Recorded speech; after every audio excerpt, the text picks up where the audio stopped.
घबराने की कोई जरूरत नहीं है। एब्सोल्युटली अल्लाह के फजल से सूरत-ए-हाल बिल्कुल काबू में है। ये डिसाइसिव वॉर है जो होनी है। अब इसमें नुकसान होगा, चोट लगेगी, सवात वैली टूटेगी, लेकिन हम रिबिल्ड कर लेंगे इसको। लेकिन जो आइडियोलॉजिकल, जो नजरियाती फसाद, कैंसर यहां फैल गया है, इसको निकालना अब जरूरी हो गया है। फौज को कंडेम करना बंद करें, सपोर्ट करें। इस वक्त फौज के खिलाफ बात करना गद्दारी तस्वर की जाएगी।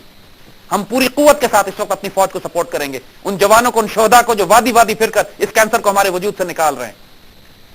लिहाजा यह वक्त पूरी कौम के मुत्तहिद होने का है, घबराने की जरूरत नहीं है। पूरी कोशिश की गई थी इस डील को संभालने की और बचाने की। दूसरी बात, इस डील के टूटने का मतलब यह नहीं है कि सवात से निजाम अदल ऑर्डिनेंस खत्म हो गया है। निजाम अदल ऑर्डिनेंस अपनी जगह पे कायम है और कायम रहेगा। शरीयत का निजाम है, बेहतर निजाम है, सवात के लोगों के डिमांड पर है और पाकिस्तानी कौम के जज्बात की नुमाइंदगी करता है। कोई प्रॉब्लम नहीं है, शरीयत से जुल्म नहीं होता, वहां पे शरीयत से इंसाफ नाफिज होता है। और अगर शरीयत को सही तरह नाफिज किया जाए तो फिर ये उससे ज्यादा बेनोवलेंट और मोहब्बत और प्यार करने वाला निजाम कोई नहीं है। जिस तरह लोग नाफिज करेंगे उस तरह शरीयत की शक्ल सामने आएगी। शरीयत अगर हुजूर की सुन्नत के मुताबिक नाफिज की जाए तो मोहब्बत और प्यार का दर्स है। अगर बैतुल्लाह और फजलुल्लाह के तहत नाफिज की जाए तो शरीयत तब्दील होकर दहशतगर्दी बन जाती है। लेकिन एक दफा इन तालिबान की दहशतगर्दी खत्म हो तो फिर हम दूसरे ट्राइबल एरियाज पे भी फोकस करना पड़ेगा। साउथ वजीरिस्तान में बैतुल्लाह महसूद अभी तक जिंदा है, उसको भी एलिमिनेट करना जरूरी है। बहुत से एलिमेंट बलूचिस्तान में है जिनको एलिमिनेट करना है, बहुत से एलिमेंट कराची में बैठे हुए हैं जिनके सर उड़ाने। ये फसाद हर जगह है इस मुल्क में, वी नो दैट। लेकिन फोकस एक एक करके कौम को मुत्तहिद होना है और यूनाइटेड रहना है। अल्लाह के फजल से कोई हालात आपे से बाहर नहीं हो रहे हैं, सिचुएशन अंडर कंट्रोल है। हम खुद इस काबिल हैं कि अपनी सिचुएशन को हैंडल कर सके। अपनी प्रायोरिटीज अब हमें खुद तय करनी है। अगर national assembly, cabinet, prime minister और प्रेसिडेंट अमेरिका के आगे स्टैंड नहीं ले सकते हैं तो हम फिर कह रहे हैं जगह खाली कर दें, क्योंकि अब अमेरिका के साथ हमने रीनिगोशिएट करना है। हमारी शराइत बहुत वाज़ेह हैं।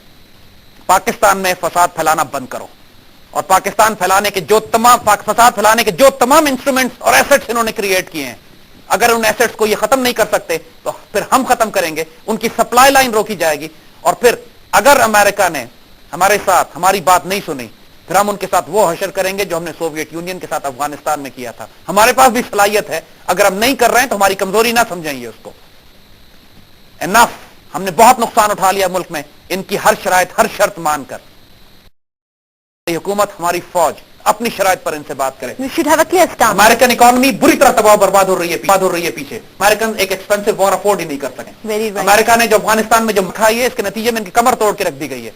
अब ये इस काबिल नहीं है कि हमसे आंखों में आंखें डाल के बात करें। ये सिर्फ हमारी कमजोरी से फायदा उठा रहे हैं। अगर हम स्टैंड नहीं लेंगे इस वक्त तो ये हम पर सवारी करते रहेंगे। अगर हम स्टैंड लेंगे फिर ये हमारी शराइत पे आएंगे। इस कौम के हुक्मरानों को होश में आना चाहिए, बहुत ज्यादा गलतियां हो चुकी हैं। इस वक्त कौम को भी, मीडिया को भी, फौज को भी, हुक्मरानों को भी एक फोकस होकर एक मकसद के तहत इस कौम की इज्जत और आबरू के दिफा पर सामने आना है। हम वाजे कर चुके हैं अपने पॉइंट ऑफ व्यू को। आने वाले वक्त में मुश्किलात हैं, आजमाइशें होंगी, लेकिन इस जिंदा कौमें, दलेर कौमें इन आजमाइशों, इन नुकसानात को बर्दाश्त करती हैं और उससे हम सीखते हैं। ये प्रॉब्लम हमारी सफों में मौजूद है, इसको हल करना है। घबराइए मत और इकट्ठे रहिए। अल्लाह खैर करने वाला है इंशाअल्लाह।